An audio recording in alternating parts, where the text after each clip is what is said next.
Bismillahirrahmanirrahim. Assalamualaikum warahmatullahi wabarakatuh.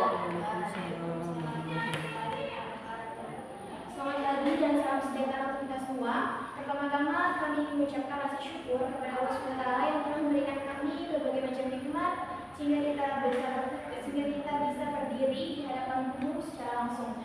Selain itu juga kami mengucapkan rasa syukur dan terima kasih kepada Bu Sumayawati Astuti selaku guru pembimbing mata pelajaran kimia kelas 12 kelas 1 yang telah memberikan kami kesempatan untuk menjelaskan dan mempresentasikan hasil kerja kelompok kami mengenai golongan 7A.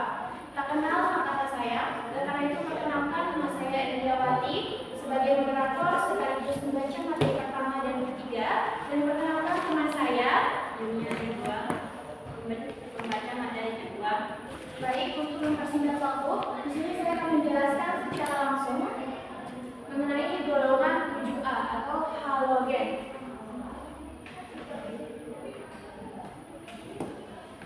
Oke, yang pertama kita harus mengetahui apa sih pengertian atau definisi mengapa golongan 7A tersebut dikatakan sebagai halogen. Halogen itu merupakan kelompok unsur kimia yang berada pada golongan 7A yang ada pada tabel periodik. Kelompok ini terdiri dari fluorin dilambangkan dengan F, klorin dilambangkan dengan Cl, bromin dilambangkan dengan Br, iodin dilambangkan dengan I, astatin dilambangkan dengan At, dan yang terakhir adalah unsur sektiolus yang belum ditemukan. Halogen menandakan unsur-unsur yang menghasilkan garam jika bereaksi dengan logam. Nah, istilah tersebut itu digunakan dalam istilah bahasa Prancis pada abad yang ke-18 yang kemudian diadaptasi ke dalam bahasa Yunani. Unsur-unsur halogen secara alamiah itu berbentuk molekul diatom atau diatomik yang memiliki dua atom, misalnya F2, Cl2, I2, dan lainnya. Mereka membutuhkan satu tambahan elektron untuk mengisi orbit elektron keluarnya, sehingga cenderung akan membentuk ion negatif. Nah, bermuatan satu, ion negatif tersebut itu kan disebut dengan ion halida. Nah, garam yang terbentuk dari ion ini disebut sebagai halida. Selanjutnya, setelah kita mengetahui definisi dari halogen, kali ini kita mengetahui sifat fisik atau sifat fisik dari halogen tersebut.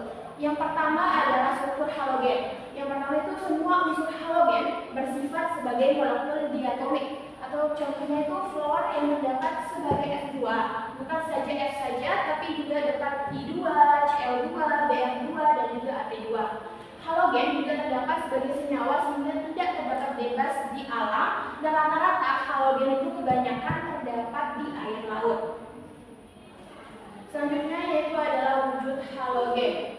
Wujud halogen yang dimana itu fluorin dan klorin itu berbentuk gas pada suhu kamar, dimana unsur fluorin dan klorin tersebut kan suhu titik didih dan titik lainnya itu lebih rendah daripada suhu nasi, yaitu 25 derajat Celcius, sehingga berwujud gas pada suhu kamar. Yang kedua yaitu ada unsur bromin atau Br, yaitu berupa zat cair yang mudah menguap pada suhu kamar. Nah, unsur bromin tersebut memiliki titik didih yang lebih tinggi dari suhu kamar, akan tetapi titik lainnya yang lebih rendah daripada suhu kamar, sehingga dia berwujud uap pada suhu kamar, berwujud zat cair yang mudah menguap pada suhu kamar. Yang ketiga itu ada iodin, yaitu berupa zat padat yang mudah menyublim pada suhu kamar. Nah, selanjutnya warna dan aroma halogen. Yang pertama ini kan ada fluorin yaitu berwarna kuning, terus ada juga klorin. Fluorin dan klorin ini kan berwujud gas, yang dimana fluorin ini berwarna kuning ketika kita akan mereaksikannya dengan zat-zat yang lain. Terus klorin juga berwarna hijau kuning-kuningan, terus juga bromin berwarna merah tua, dan iodin padat akan berwarna hitam. Selanjutnya, oke, inilah tampilan yang tadi saya katakan. Fluorin itu berwarna kuning muda, klorin dilakukan klorin hijau kuning-kuningan, bromin merah tua, larutan bromin merah kecoklatan, iodin padat itu berwarna hitam, larutan iodin berwarna coklat, uap iodin berwarna ungu, dan larutan iodin dalam pelarut tak beroksigen akan berwarna merah ungu. Selanjutnya, ya, pada materi kedua akan dijelaskan oleh teman kita yang dengan Najwa. Padanya disilakan. Baik, saya akan menjelaskan sifat kimia. Pertama, unsur fluor merupakan unsur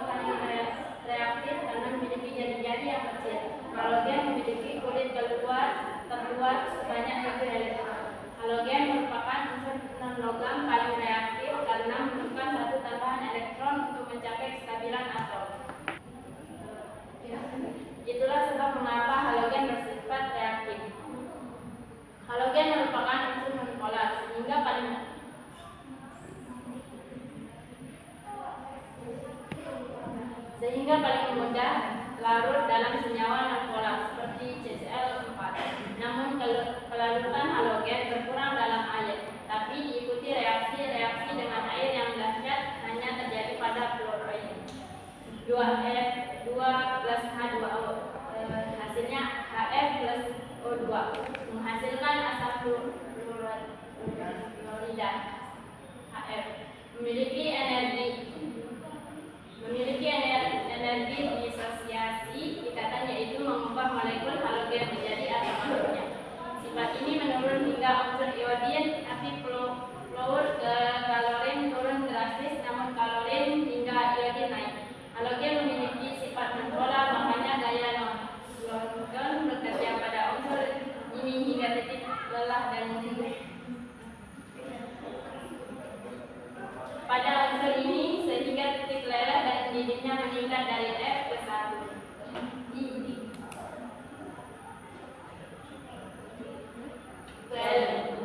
Elektronegatifan halogen sangat tinggi dan berada pada unsur fluor F menurun hingga iodin.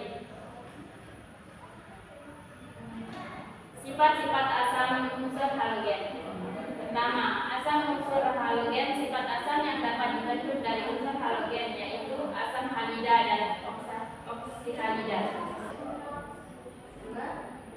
Kedua, titik didih asam halida. Titik didih dipengaruhi oleh massa atom relatif Mr dan ikatan antara molekul.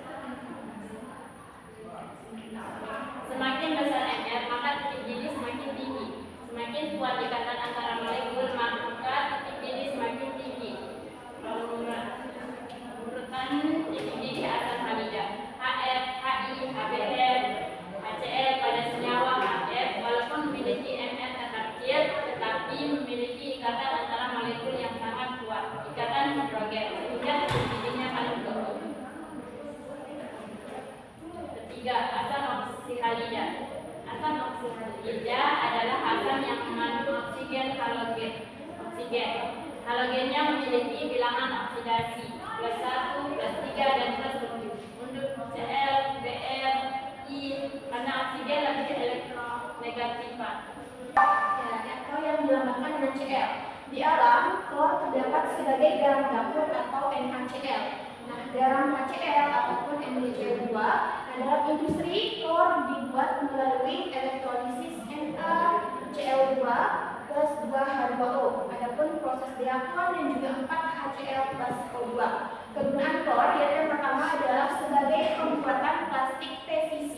Yang kedua, NaOCl dan Cl-nya digunakan pada industri pengelautan. Yang ketiga, klorinasi kalen bekas untuk mendapatkan kembali limbah. Dan klorat 5 dan klorat 7 digunakan sebagai bahan peledak pada roket. Selanjutnya yaitu ada unsur manfaat brom atau bromin atau dinamakan dengan Br, yaitu mengekstraksi HCl dan NaCl2 dari pertalit yang mengandung 0,2% NaBr2. Adapun penggunaan bromin dalam kehidupan seharian yaitu membuat senyawa 1,2-dibromometana yang bila dicampur bensin berfungsi sebagai anti-knock. Yang kedua, KBr dan NaBr yaitu merupakan obat penenang, serta AgBr2 untuk fotografi. Yang keempat itu ada unsur iodium. Manfaatnya adalah pembuatan industri dari garam cili, dari garam laut atau iodida. Penggunaannya itu adalah sebagai batu bata, pembuatan zat warna, NHI untuk polaroid 4, AgR untuk fotografi, dan bagi tubuh untuk pembentukan hormon penunjang bodoh. Mungkin itu saja presentasi dari kelompok kami. Selanjutnya kami akan langsung ke praktikum di praktikum golongan 7 tersebut. Nama praktikum kami itu adalah reaksi jan iodin. Pada 1 buah dan juga ada gelas ukur atau gelas beaker yang berukuran sedang 2 buah. Terus ada juga gelas ukur yang berukuran kecil 1 buah dan juga ada labu Erlenmeyer. Terus juga ada spatula dan pengaduk. Terus selain itu juga ada mortal dan alu untuk menghaluskan asam karbonat atau vitamin C nantinya.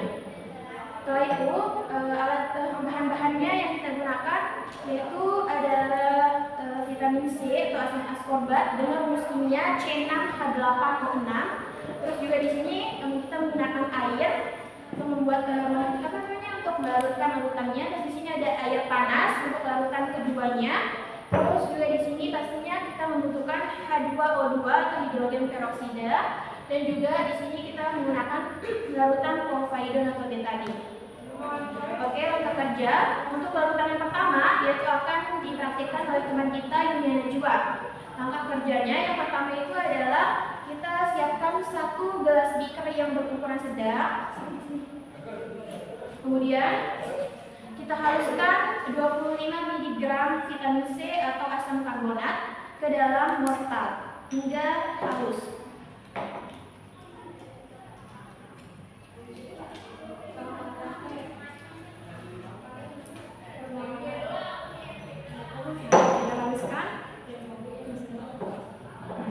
Kita haluskan sampai dia benar-benar halus.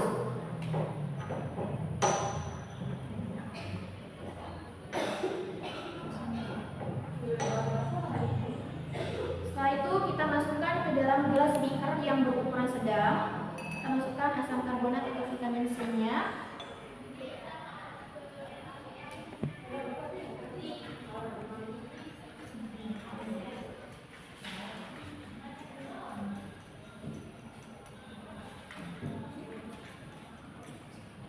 Lalu kita siapkan air biasa dan kita ukur sebanyak 200 ml, lalu kita masukkan ke dalam asam karbonat yang telah kita haluskan sebanyak 200 ml.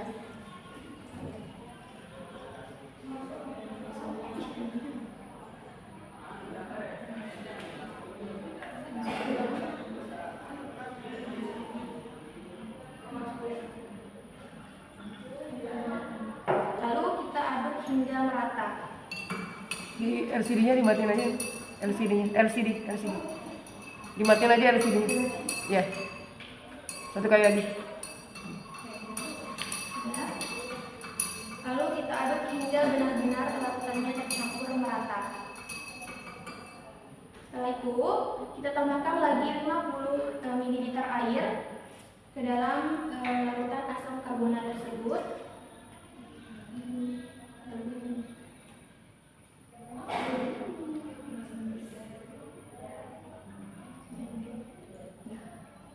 Lalu kita siapkan 1 gelas beaker berukuran kecil. Lalu kita racik larutan povidon atau betadine-nya dengan 15 ml. Kita ukur hingga 15 ml.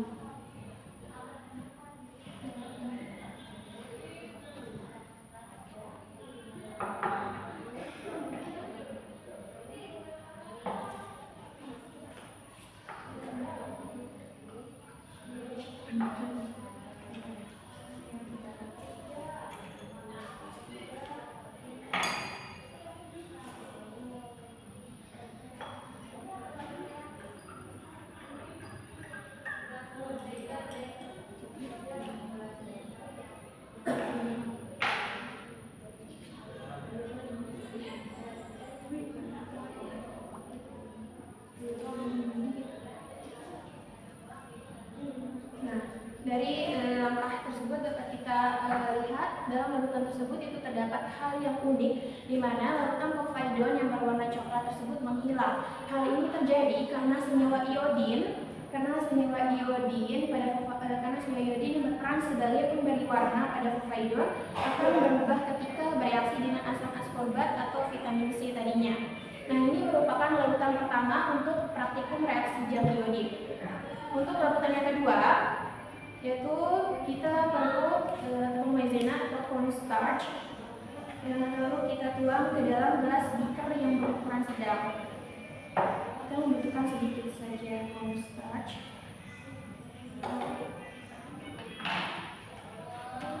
Lalu kita siapkan 175 ml air panas untuk melarutkan tepung maizena tersebut.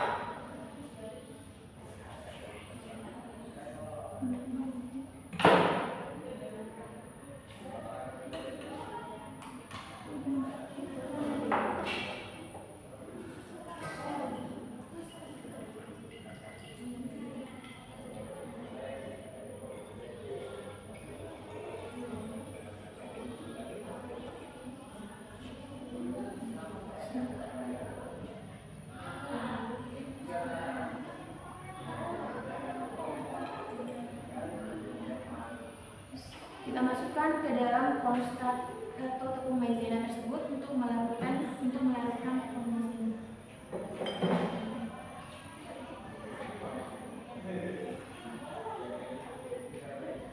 Lalu kita aduk hingga tercampur merata.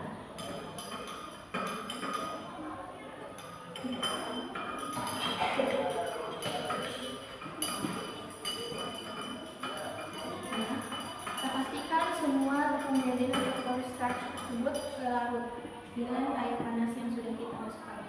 Setelah itu kita masukkan H2O2 atau hidrogen peroksidnya isi sebanyak 75 ml atau 50%.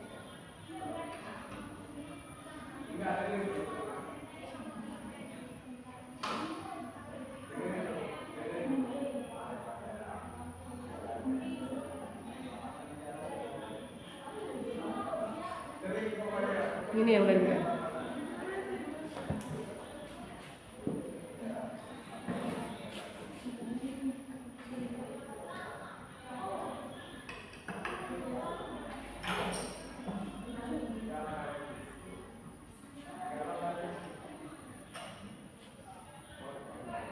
Maizenanya boleh disingkirin, tepung maizenanya.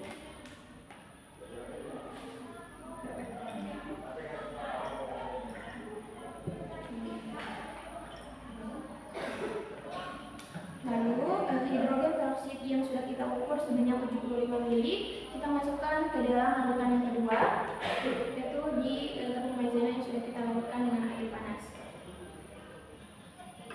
Lalu kita aduk lagi hingga merata.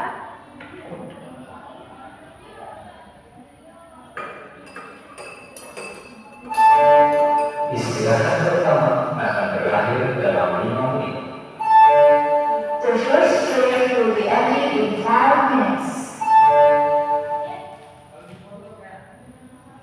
Nah, proses yang kita tunggu-tunggu yaitu adalah percampuran kedua larutan tersebut, apakah akan mengalami perubahan warna ataukah tidak. Oke. Yang pertama kita mulai dari larutan pertama, dari larutan asam karbonat yang kita campurkan dengan 250 ml air biasa dan kemudian kita tambahkan dengan larutan provider. Nah, yang kedua itu kita tuang larutan yang kedua, yaitu cornstarch yang ditambahkan dengan 175 ml air panas yang kemudian ditambahkan dengan 75 ml hidrogen peroksida.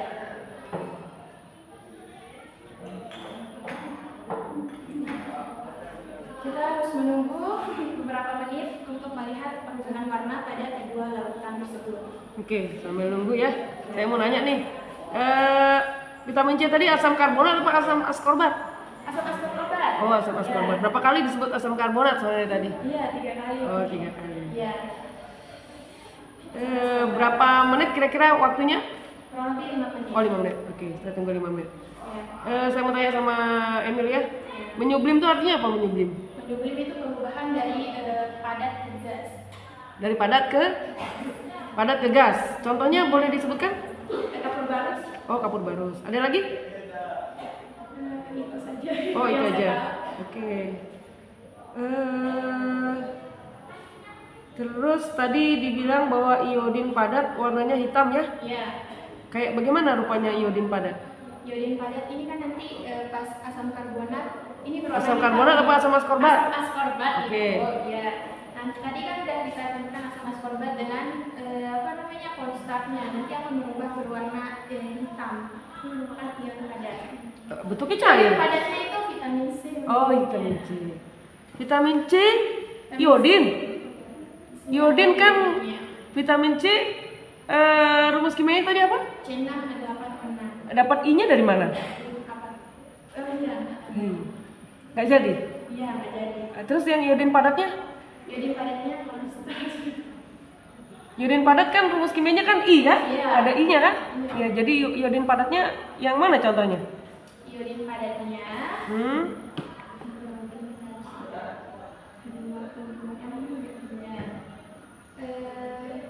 providon bukan. Nanti ini juga bukan itu ya. Hidroksida yang padat. Ini ada itu yang padat. Yang mana yang padat?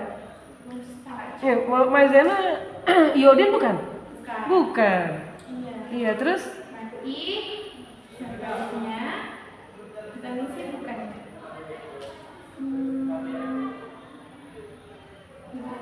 Iodinnya adalah iodinnya yang mana aja? Iodinnya zat panjang.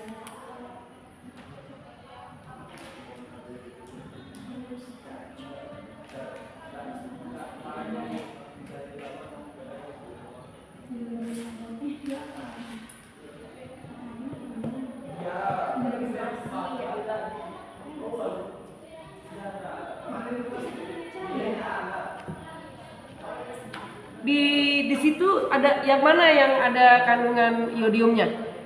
Iodinnya. Iya. Yang ada iodinnya di mana di situ? Di yang Emil bawa, perlengkapan yang Emil bawa di situ, bahan-bahannya mana aja yang ada iodinnya? Yang ada iodinnya. Ini kan? Mana?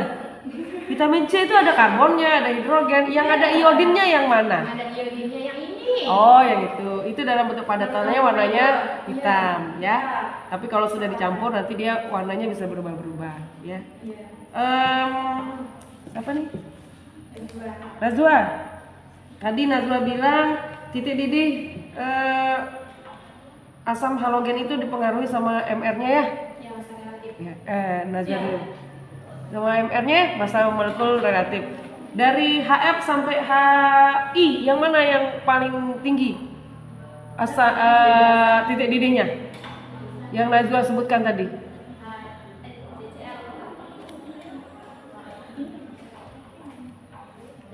Dari HF sampai HI yang mana yang paling tinggi titik didihnya? Saatnya jam ketiga dimulai. Expand to the ground with HI. Boleh saya dituliskan di papan rumus empiris MR dari HF sampai HI.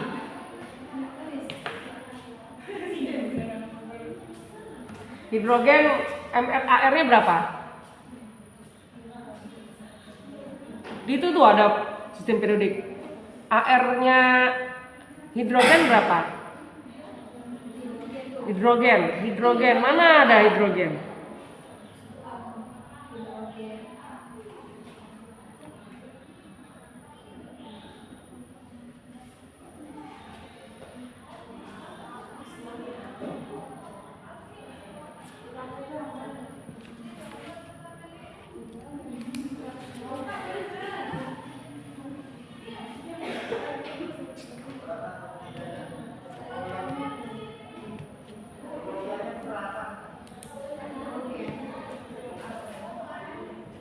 Mana hidrogen? Golongan berapa hidrogen? Golongan 1A, berapa AR-nya? AR, atom relatif.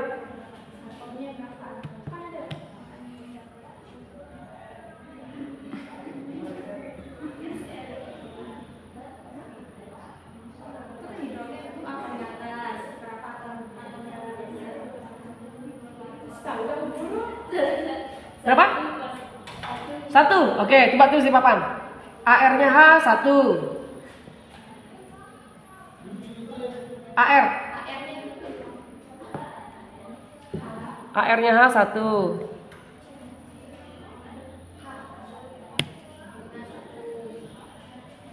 Terus F berapa AR-nya? F punyanya halogen.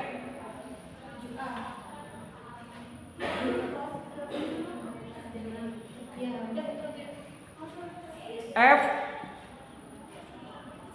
berapa?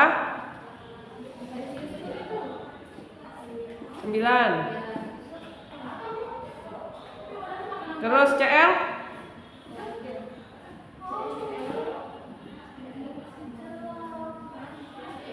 sambil nunggu dia berubah ya.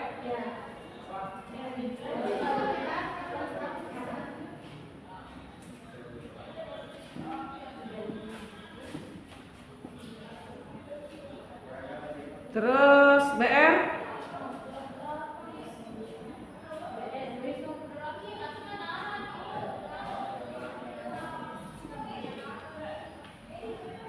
Terus iodin.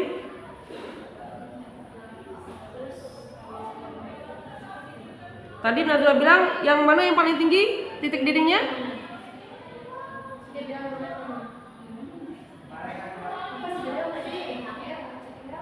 Mana yang paling tinggi titik didihnya dari HF sampai HI? Yang paling tinggi yang mana?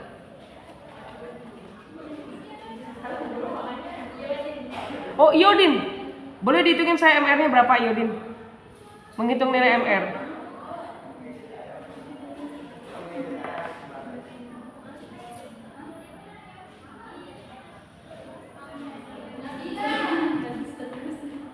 Iodin, asam iodida, rumusnya? Bantu Emil kalau tahu. Asam iodida rumus kimianya? Ada di PowerPoint-nya tadi. Apa? Rumus kimianya asam iodida? HI. Berapa nilai MR-nya? Nggak ada disebut, cuman dia sebutkan tadi HI paling tinggi nilai MR-nya. Titik didihnya, maaf, titik didihnya paling tinggi karena dihitung dari nilai MR. Nah, saya mau tanya, berapa nilai MR-nya?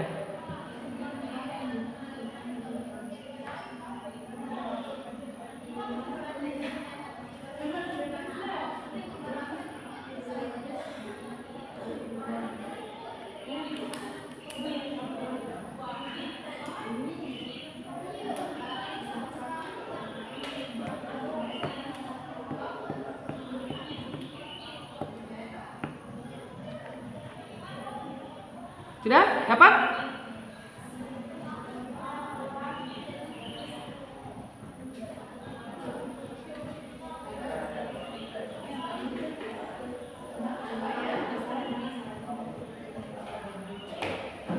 Tiga dua dapat dari mana?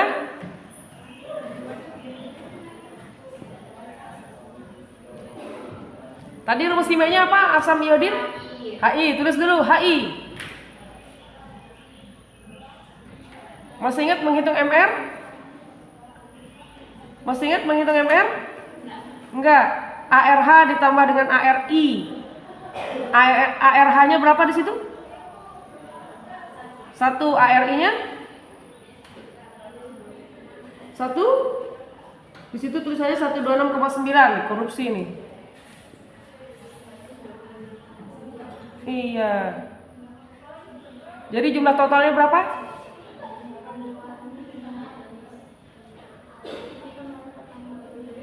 ARH ditambah dengan ARI.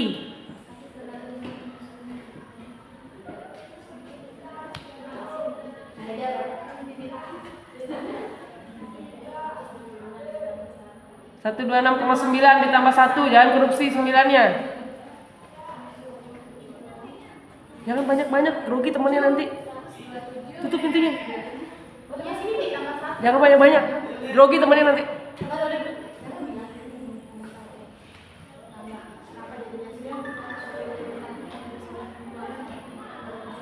Berapa? 127. Tadi kamu sebutkan bahwa HCl titik didihnya paling tinggi. Berarti salah apa benar? Salah ya? Oke, sudah 5 menit kenapa belum berubah? Itu. Oh, sabar. Oh, kemarin berhasil. Tahu di mana letak salahnya? Tahu nggak di mana letak salahnya? Di proses pengadukan. Iya, kalau pengadukannya kemudian dicampur dengan cepat, maka dia cepat terjadi perubahan warna. Kalau gini lama nanti dia berubah cuma lama waktu. Oh gitu ya. Kita biarin aja ya. Oke, terima kasih buat Emil. Ada kesimpulan? Oke, biarin aja nanti sampai berubah. Apa? Udah. Oh, silakan. Baik, mungkin itu saja presentasi dari kelompok kami. Jadi kesimpulan yang dapat kami ambil bahwa praktikum ini menunjukkan reaksi redox yang melibatkan asam ascorbat, povidon iodin, pati, cornstarch, dan hidrogen peroksida H2O2. Reaksi ini dikenal sebagai reaksi jam iodin, di mana perubahan warnanya terjadi setelah selang waktu tertentu karena pembentukan kompleks amilum dan iodium.